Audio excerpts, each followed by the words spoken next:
Madame la Présidente, Excellences, Mesdames et Messieurs, tout d'abord, je souhaiterais féliciter Son Excellence, Madame Baerbock, d'avoir assumé la présidence de la 80e session de l'Assemblée générale. Vous pouvez compter sur le plein soutien de ma délégation. La Lettonie estime que nous sommes meilleurs ensemble pour promouvoir la paix, le développement et faire respecter les droits humains. À l'occasion de cette allocution sur cette scène mondiale, je souhaiterais féliciter l'ONU à l'occasion de ce 80e anniversaire. Cela fait 8 décennies que nous travaillons ensemble pour bâtir un monde plus juste, plus pacifique, un monde meilleur. Cette tâche n'a jamais été aisée, mais il est de notre devoir de continuer à travailler avec détermination et de faire de notre mieux. Je souhaiterais, au nom de la Lettonie, remercier l'ONU et remercier les États membres pour le soutien qui nous a été apporté dans le cadre de notre candidature au Conseil de sécurité. Nous allons entamer ce mandat l'année prochaine. Ce sera notre premier mandat. Et nous allons assumer cette responsabilité avec un sens du devoir profond. Nous ferons preuve d'intégrité, nous travaillerons dans la transparence et nous réitérerons notre engagement en faveur des principes de l'ONU. La Lettonie est ravie de pouvoir servir au sein du Conseil de sécurité pour le bien des populations du monde. Et nous nous battrons pour la paix et la résilience. Nous avons 3 priorités pour le Conseil de sécurité. Premièrement, protéger l'ordre international qui repose sur des règles. Deuxièmement, plaider en faveur du programme Femmes, Paix et Sécurité et protéger les points les plus vulnérables de la population. Troisièmement, trouver des solutions pour combattre les menaces sécuritaires émergentes, notamment le changement climatique, les menaces hybrides et les défis relatifs à l'intelligence artificielle. Excellences, Mesdames et Messieurs, le monde traverse une période troublée. Au vu et au su de tous, nous assistons à des tentatives qui visent à affaiblir ou à détruire l'ordre international reposant sur des règles. Or, cet ordre repose sur la Charte des Nations Unies. Le fait est que nous assistons à l'avènement d'un nouvel ordre mondial. Et ce n'est pas un meilleur ordre mondial. D'aucuns souhaitent refaçonner le monde pour que règne la loi du plus fort. Les membres permanents du Conseil de sécurité se sont engagés à préserver la paix et la sécurité internationale. Ils se sont engagés à prévenir les guerres, à éviter toute dévastation ou perte de vie. Mais il semblerait que cela ne soit pas le choix de la Russie, un membre permanent du Conseil de sécurité. La Russie aspire à créer un monde où la force brute prime sur le droit international. La Russie n'aspire pas à la paix. Pour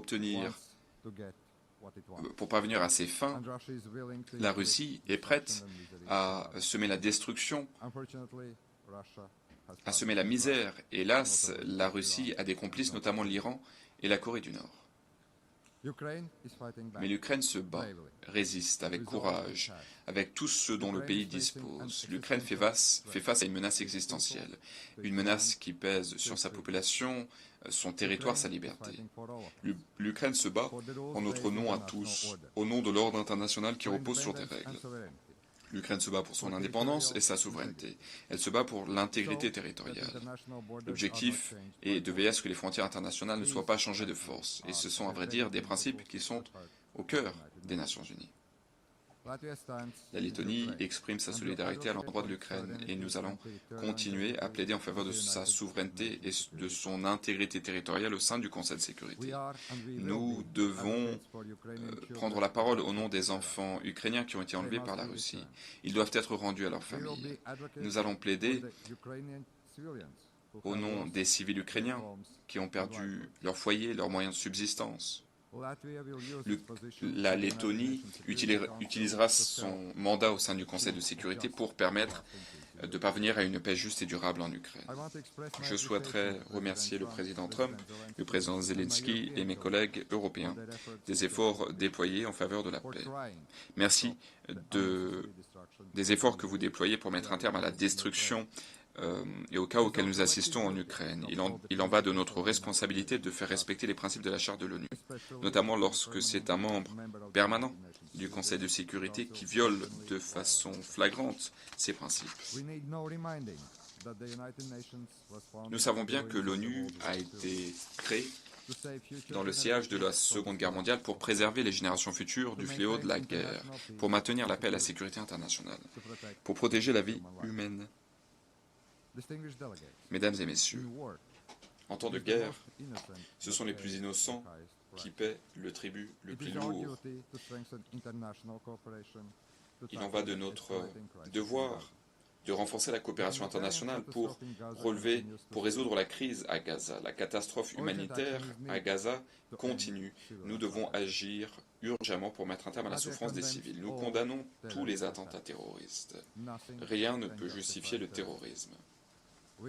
Nous reconnaissons qu'Israël a un droit légitime le droit légitime de se défendre, mais Israël doit exercer le droit à la légitime défense conformément au droit international et au DIH, puisque cette loi, ce droit, est là pour nous protéger, chacun et chacune d'entre nous. Nous appelons de nos vœux un cessez-le-feu immédiat à Gaza. L'organisation terroriste Hamas doit libérer tous les otages. Le Hamas, en tant qu'organisation, doit être détruit puisque cette organisation est responsable de tant de souffrances humaines dans la région. Nous devons veiller à ce que l'aide humanitaire parvienne à Gaza de façon sûre et sans condition. L'escalade en cours montre que nous avons besoin d'une issue politique, d'une solution politique durable. Nous avons besoin de la solution à deux États conformément aux paramètres internationaux. Nous devons mettre un terme au cycle de la violence. Nous devons parvenir à une paix juste et durable. Une paix qui prend en compte les préoccupations sécuritaires et les aspirations légitimes à la fois des Israéliens et des Palestiniens.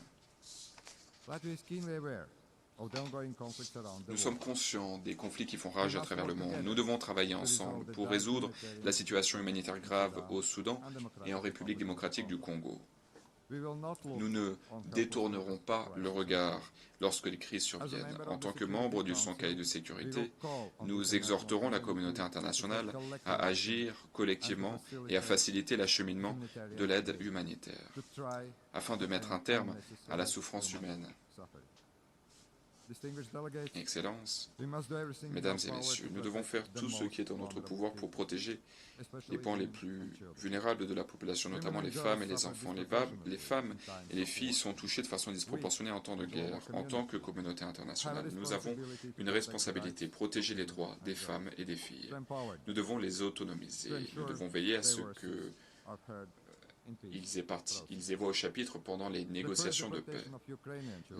La déportation forcée des enfants ukrainiens en Russie nous choque profondément. L'ONU doit faire davantage. L'ONU doit faire bien plus.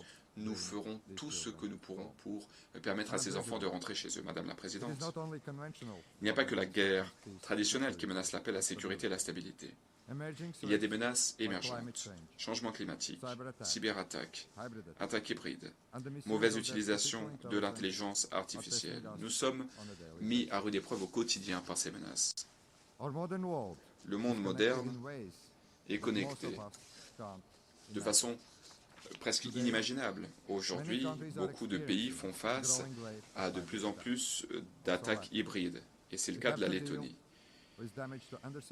Il y a des dégâts causés aux câbles sous-marins, le brouillage des GPS, les attaques incendiaires, la flotte fantôme russe. La Russie continue et la Russie intensifie ses provocations. Récemment, et de façon irresponsable, la Russie a violé l'espace aérien de la Pologne et de l'Estonie. L'intensité des attaques de drones de la Russie contre l'Ukraine a créé des incidents en Lettonie, en Lituanie, en Pologne, en Roumanie. Voilà la réalité à laquelle nous sommes aujourd'hui confrontés.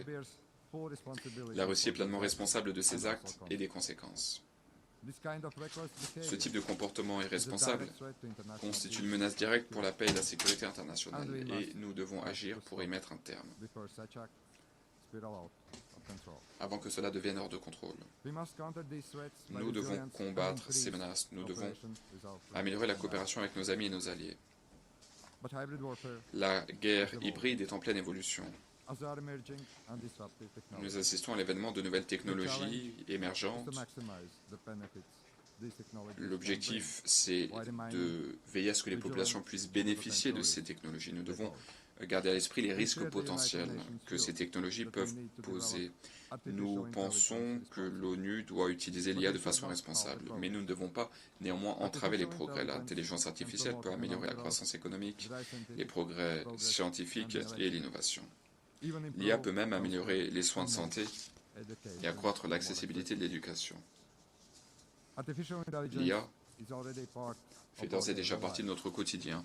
Nous devons reconnaître cette réalité. Nous devons œuvrer afin que l'IA soit plus sûre et bénéfique pour les populations. Les gouvernements ne devraient pas attendre des années avant de promulguer des réglementations. Nous devons agir rapidement et nous devons le faire correctement. En tant que membre responsable des Nations Unies, en tant que futur membre du Conseil de sécurité, la Lettonie est prête à travailler avec ses partenaires pour relever tous ces défis. Mesdames et messieurs, l'ONU a résisté à l'épreuve du temps au cours de ces 8 dernières décennies. L'ONU est une source de droit international. L'ONU protège l'ordre international reposant sur des règles. L'ONU est une organisation qui n'est pas parfaite, certes, mais nous n'avons pas mieux.